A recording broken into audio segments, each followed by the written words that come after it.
ओला और उबर के होते भारत टैक्सी की क्या जरूरत है, आइए जानते हैं। देखिए, ओला उबर प्राइवेट कंपनीज हैं जिनकी खुद की कोई टैक्सी या कैब नहीं है। जिन्हें भी कैब लेनी होती है और जिन्हें कैब सर्विसेज प्रोवाइड करनी होती है, उनके बीच में ये एग्रीगेटर का काम करते हैं, यानी कि टेक्नोलॉजी प्रोवाइड करके ये राइडर और ड्राइवर को कनेक्ट कर देते हैं। इस काम को करने के लिए वो कमीशन भी चार्ज करते हैं। ड्राइवर्स को अपनी राइड का कुछ परसेंट इन्हें देना पड़ता है। भारत टैक्सी प्रॉमिस कर रहा है कि वो 0 कमीशन पे चलने वाला है, यानी कि ड्राइवर्स को टैक्सी का जितना भी फेयर बनता है वो सब कुछ मिलेगा। कुछ एक नॉमिनल फी उन्हें पे करनी पड़ेगी इन ऑर्डर टू एंश्योर कि ऐप का काम आसानी से हो। दूसरा फीचर भारत टैक्सी में है कि इसमें कोई सर्ज प्राइसिंग नहीं होगा। सर्ज प्राइसिंग मतलब कुछ ऐसे स्पेसिफिक टाइम पे, जैसे बारिश हो रही है या फिर ट्रैफिक बहुत ज्यादा है, तो ओला और उबर ज्यादा फेयर चार्ज करते हैं। भारत टैक्सी इस तरह की चीजें नहीं करेगा। तीसरा और सबसे अहम कारण भारत टैक्सी को लॉन्च करने का है इसका ड्राइवर ओन्ड मॉडल।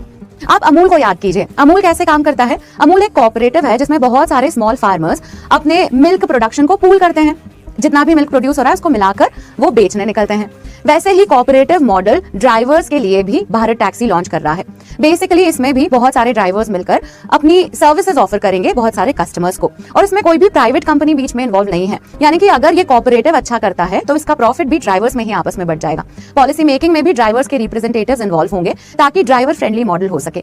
इस तरह से कोऑपरेटिव लॉन्च किया जा रहा है। जैसे अमूल है वैसे ही ड्राइवर ओन्ड राइडिंग सिस्टम भी पेश कर रही है सरकार। तो ऑन पेपर तो हमें ऐसा लग रहा है कि ड्राइवर्स को भी फायदा है क्योंकि इसमें कमीशन नहीं है, इसमें राइडर्स को भी फायदा है क्योंकि सर्ज प्राइसिंग नहीं है। अब देखना यह है कि इसका टेक्नोलॉजी का इतना अच्छा होता है जितना प्राइवेट जायंट्स ओला और उबर का है। आपको क्या लगता है? What do you think? Do let us know.